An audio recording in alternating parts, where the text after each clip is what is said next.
Bueno, ahora vamos a abordar el punto 4 de la bolilla 3, el tema del control presupuestario. Si ustedes siguen toda la lógica que lleva la misma bolilla del programa y que hemos desarrollado: elaboración, sanción, promulgación, ejecución. Y ahora viene el tema del control.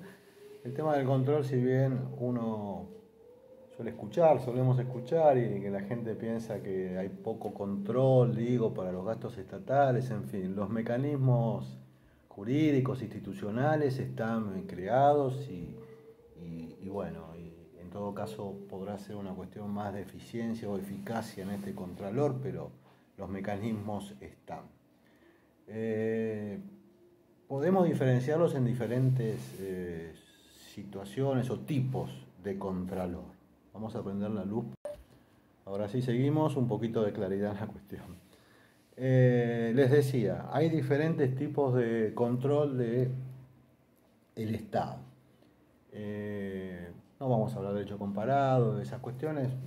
Vamos a hacer una remisión a lo que dice nuestra ley y de manera conceptual y básica debemos tener en cuenta que hay controles que se realizan por o a través de organismos que están dentro del propio Poder Ejecutivo, que es quien en definitiva gasta, en el contexto que hemos estudiado nosotros, la ejecución del gasto por el Poder Ejecutivo, pero digo, también existen controles que pueden ser externos o extrapoder. Para decirlo claramente, hay controles internos dentro de la propia administración, pero también hay algunos que dependen de un poder distinto al que gasta y eso sería un control externo.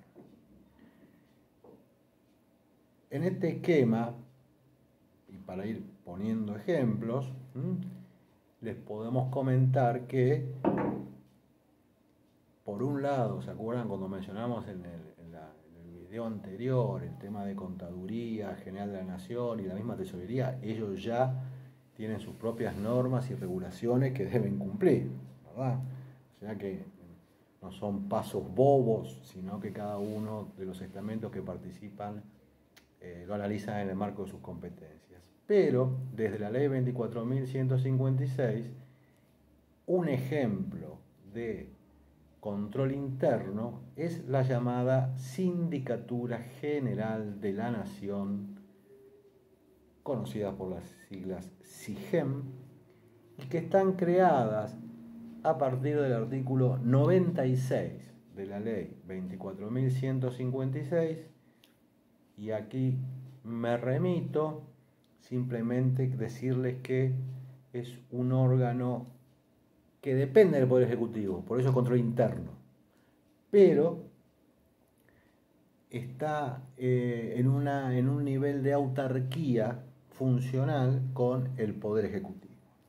Así lo dice el artículo 97, una entidad con personalidad jurídica propia y autarquía administrativa y financiera, dependiente del presidente de la Nación.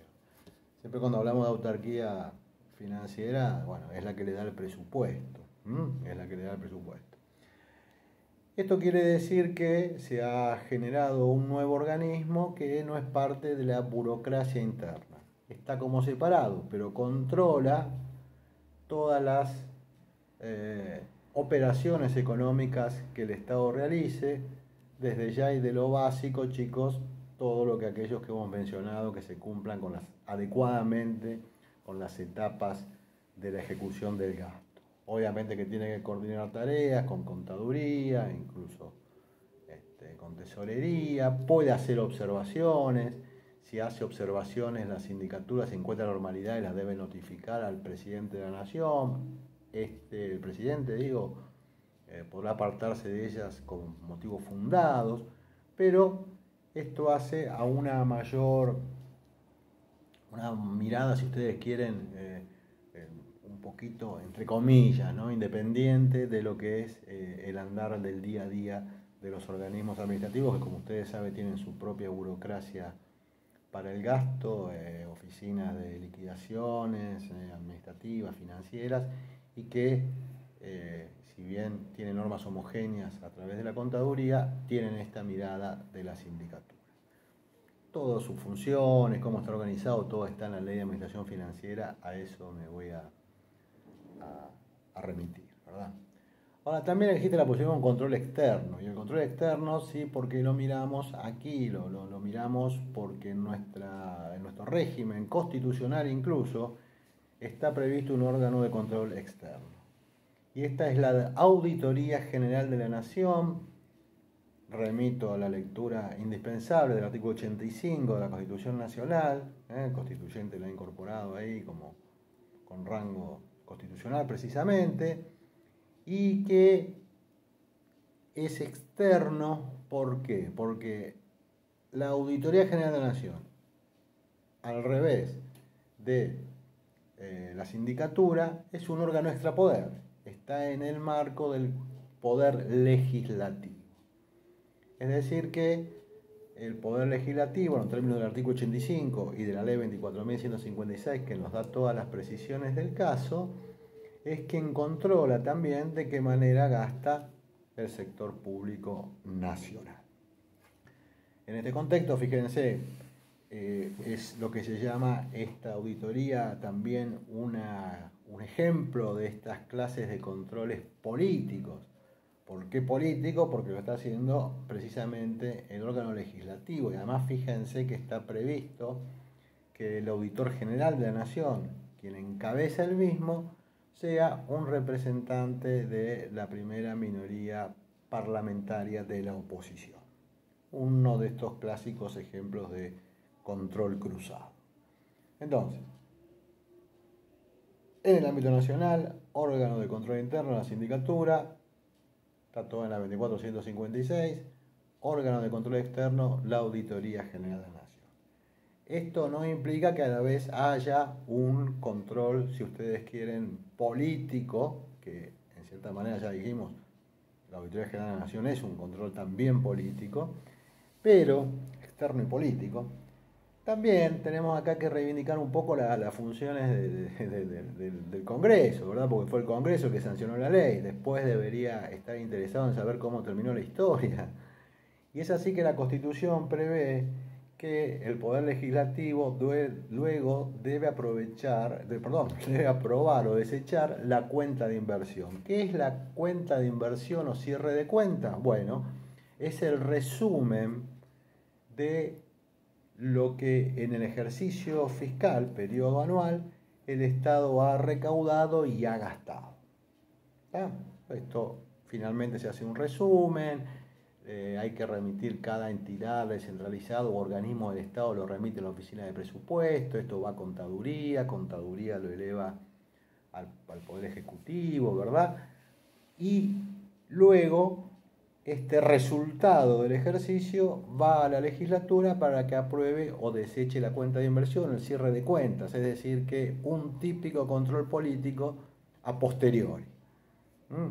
A posteriori, porque no es concomitante mientras se va gastando, sino que se realiza una vez concluido el periodo, es decir, que en definitiva la sanción que puede haber si se desecha la cuenta de inversión, si la legislatura le dice al Poder Ejecutivo usted gastó de forma contraria a lo que dispuso la ley, no pasa de ser eso, más allá de eventuales responsabilidades, pero digo, ya es un control posterior.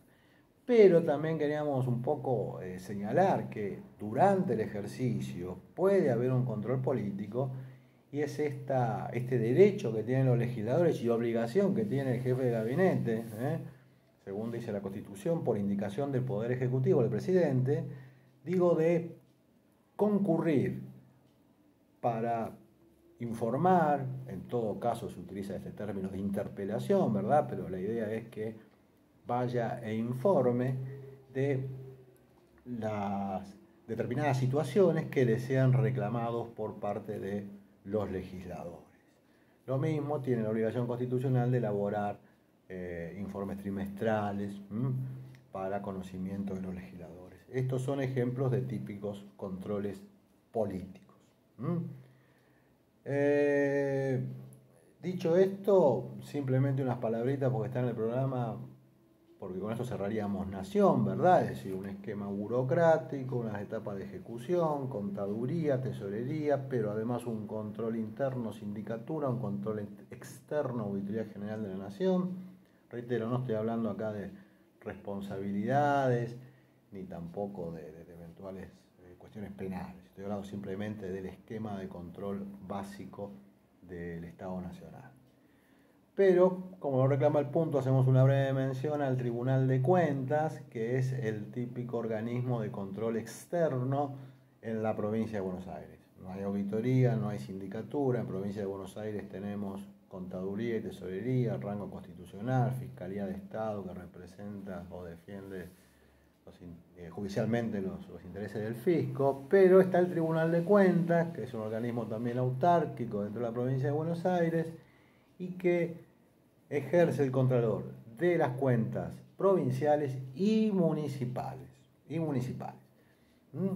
Aquí veremos que lo hace a través de dos sistemas: juicio de cuentas, juicio de responsabilidad. Se llaman juicio de cuentas, juicio de responsabilidad, pero son procedimientos administrativos que obviamente aseguran el ejercicio del derecho de defensa y que eventualmente las decisiones que se tomen por el Tribunal de Cuentas podrá ser revisada por la justicia, en el caso de la provincia, ante las cámaras contenciosas administrativas. Esto tiene que ver el juicio de cuentas o juicio de responsabilidad. Bueno, el juicio de cuentas para aquellos funcionarios que tienen la autorización o la competencia para manejar dineros públicos. El juicio de responsabilidad apunta a cualquier estipendiario, es decir, cualquiera que reciba un beneficio del Estado. Imagínense, por ejemplo, un empleado o un jubilado que obviamente no tengan disponibilidad de fondos estatales, sino que los reciban. Dicho esto, entonces, el Tribunal de Cuentas interviene y audita las cuentas. Simplemente para congraciarme con el señor titular, no sé qué es de Junín, pero bueno, digo, vamos a poner un ejemplo que me viene a la cabeza ahora, de hace unos años el dictamen del Tribunal de Cuentas sobre un cargo, un reclamo que se le hizo al actual intendente, fue reelecto, de Junín, porque cuando comenzó su gestión, contrató una auditoría para ver los números que le había dejado la gestión política anterior, y para ello contrató a una consultoría que le hizo la UBA, fíjense, una universidad nacional. Pero bueno, este gasto que hizo el municipio de Junín, en todo caso fue impugnado, fue observado, porque a criterio del Tribunal de Cuentas, el municipio contaba con los recursos humanos para hacerlo y no tendría que haber recurrido a esta consultoría externa. Fíjense qué ejemplo sencillito el que estamos hablando. Además, en este caso tiene una particularidad, por eso yo lo tengo siempre presente, que es el hecho de que, como esa auditoría, esa contratación de la UBA para hacer la auditoría fue aprobada por el Consejo Deliberante, el cargo pecuniario se le hace no solamente al intendente de Junín, sino que se hizo extensiva la responsabilidad en carácter de solidarios a los integrantes del Consejo Deliberante de Junín, que habían votado a favor de llevar adelante la auditoría. Pero bueno, como un ejemplo y una nota de color para llevar. Bueno, con esto terminamos entonces el desarrollo del punto 4, bolilla 3.